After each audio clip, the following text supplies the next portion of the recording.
ওয়াকিল। এটি হযরত ইব্রাহিম আলাইহিস সালামের দোয়া।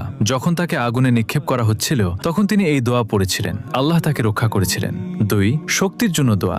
লা ইলাহা ইল্লা আনতা সুবহানাক ইন্নী কুনতু মিনাজ জালিমিন। যখনই আপনি কোনো বিপদে পড়বেন এই দোয়া আপনাকে অন্ধকার থেকে আলোয় নিয়ে আসতে পারে। 3. জ্ঞান বৃদ্ধির জন্য দোয়া। রব্বি জিদনি ইলমা। 4. যে কোনো কিছু পাওয়ার দোয়া। রব্বি ইন্নী লিমা আনজালতা ইলাইয়া মিন খায়রিন ফাকির। এটি হযরত মুসা আলাইহিস সালামের দোয়া। যখন তিনি একা ও বিপদে ছিলেন তখন এই দোয়া করেছিলেন। আল্লাহ তার জন্য পথ খুলে দিয়েছিলেন। 5. বরকত ও রিজিকের জন্য দোয়া। আল্লাহুম্মা বারিক লানা।